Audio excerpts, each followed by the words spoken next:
ఓ shocking news. 6 హత్యల నిందితుడు రాజ్ కుమార్ ఎట్టకేలకు చనిపోయాడు.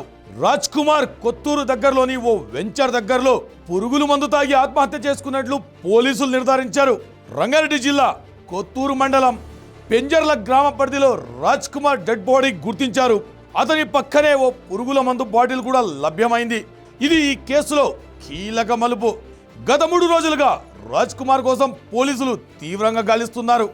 ఒక రాత్రిలో 6 హత్య చేసిన సైకో ఆచూకీ కోసం తెలంగాణ పోలీసులు బెంగళూరు వరకు వెళ్లి గాలించారు. వివిధ బస్ స్టాండ్లలో, రైల్వే స్టేషన్లలో సీసీటీవీ ఫుటేజ్లను క్షుణ్ణంగా పరిశీలించారు. రాజ్ కుమార్ గురించి సమాచారం ఇస్తే 2 లక్షల రూపాయల బహుమతి కూడా ప్రకటించారు. కానీ ఇప్పుడు అతను ఇలా ఆత్మహత్య చేసుకోవడం అందరినీ ఆశ్చర్యానికి గురి చేసింది. ఈ కేసులో అసలు ఏం జరిగింది? రాజ్ కుమార్ ఈ ఘాతుకానికి ఎందుకు పాల్పడ్డాడు? అతని మరణంతో ఈ కేసు ఎలాంటి మలుపు తిరిగిందో ఈ వీడియోలో చూద్దాం.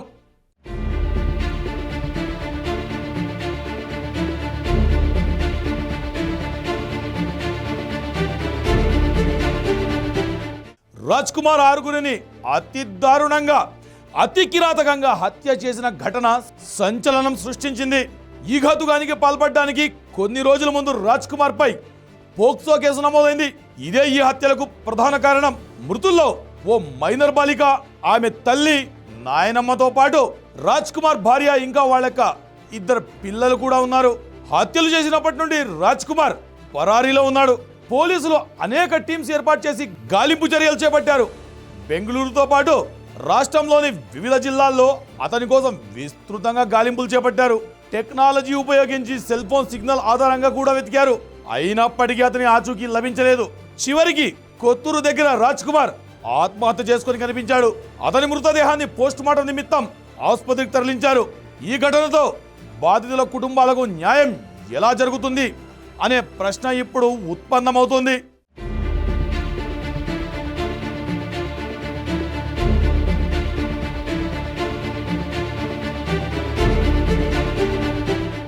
ఈ కేసులో చట్టపరమైన చిక్కులు చాలా ఉన్నాయి. రాజ్ కుమార్ మృతితో అతనిపై ఉన్న క్రిమినల్ కేసులో విచారణ నిలిచిపోయింది. అయితే ఈ హత్యలకు ప్రేరేపించిన అంశాలు, ఇతర వ్యక్తుల ప్రమేయం లాంటి కోణాల్లో దర్యాప్తు కొనసాగే అవకాశం ఉంది. రాజ్ కుమార్ ఒక్కడే ఇన్ని హత్యలు చేశాడా అన్న దానిపైన కూడా అనుమానాలున్నాయి. ఎవరైనా సహకరించారా అని కూడా పోలీసులు ఎంక్వైరీ చేస్తున్నారు. ఈ ఘటన సమాజంపై తీవ్ర ప్రభావాన్ని చూపింది. గంట వ్యవధిలో 6 హత్యకు గురి కావడం, అందులో మైనర్లు ఉండడం అందరినీ దిగ్భ్రాంతి గురి చేసింది. స్థానిక ప్రజలు రాజ్ కుమార్ పై తీవ్ర ఆగ్రహం వ్యక్తం చేశారు. పోలీసులు రాజ్ కుమార్ కోసం గాలిస్తున్న టైంలో ప్రజలు భయాందోళనకు గురయ్యారు. ఇప్పుడు అతను చనిపోవడంతో ఒక రకంగా ఉపశమనం పొందినప్పటికీ న్యాయం పూర్తిగా లభించలేదనే భావన అయితే జనంలో, మృతుల బంధువుల్లో ఉంది. ఇప్పుడు అతని మృతితో ఈ కేసు ఏ దిశగా సాగుతుందో చూడాలి.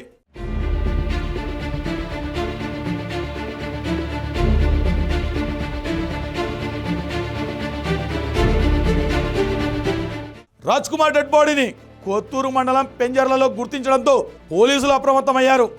ఘటనా స్థలానికి చేరుకొని మృతదేహాన్ని స్వాధీనం చేసుకున్నారు. ప్రాథమిక దర్యాప్తులో పురుగుల మందు తాగి ఆత్మహత్య చేసుకున్నట్లు తేలింది.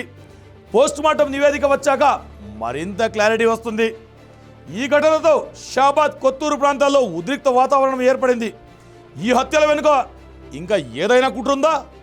రాజ్ కుమార్కు ఎవరైనా సహకరించారా అనే కోణంలో పోలీసుల దర్యాప్తు ముమ్మరం చేసే అవకాశం ఉంది. ఈ కేసులో ఇప్పటికే అనేక అనుమానాలున్నాయి. పోక్సో కేసు నమోదైన తర్వాత ఇంతటి ఘాతుకానికి పాల్పడడం వెనుక బలమైన కారణాలు ఉండవచ్చని పోలీసులు భావిస్తున్నారు. రాజ్ కుమార్ మరణం తర్వాత ఈ కేసులో మిగిలిన ప్రశ్నలకు సమాధానాలు ఎలా లభిస్తాయో వేచి చూడాలి.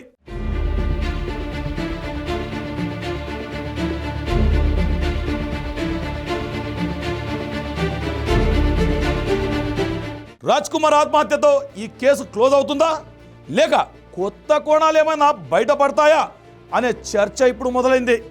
పోలీసులు మాత్రం దర్యాప్తు కొనసాగుతుందని అంటున్నారు.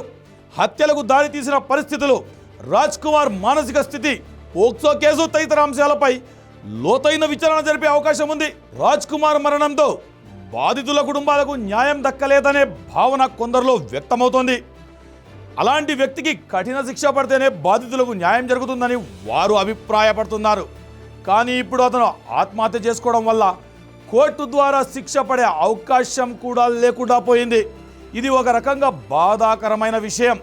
మరి ఈ కేసులో పోలీసులు ఎలాంటి అదనపు సాక్ష్యాలు సేకరిస్తారు, హత్యల వెనుక ఉన్న అసలు కారణాలు ఎలా వెలికి తీస్తారు అనేది ఇప్పుడు వేచి చూడాలి. రాజ్ కుమార్ ఆచూకీ కోసం పోలీసులు పడిన శ్రమ ఇప్పుడు అతని మరణంతో ఒక అసంపూర్ణ ముగింపుకు చేరింది. అయితే చట్టం ప్రకారం ఈ కేసులో మరిన్ని వివరాలను సేకరించి దర్యాప్తును ముందుకు తీసుకెళ్లే ప్రయత్నం చేస్తారు.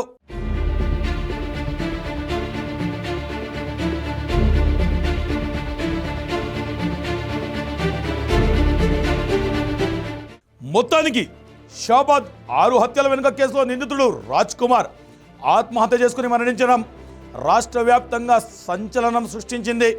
కొత్తూరు దగ్గరలో పురుగుల మందు తాగి అతను చనిపోవడం ఈ కేసులో ఒక విషాదకరమైన మలుపు. పోలీసులు గాలింపు చర్యలు ముగిశాయి. అతని మృతితో ఈ కేసు దర్యాప్తు కొత్త దిశలో సాగే అవకాశం ఉంది. బాధితులకు న్యాయం ఎలా జరుగుతుందో వేచి చూడాలి.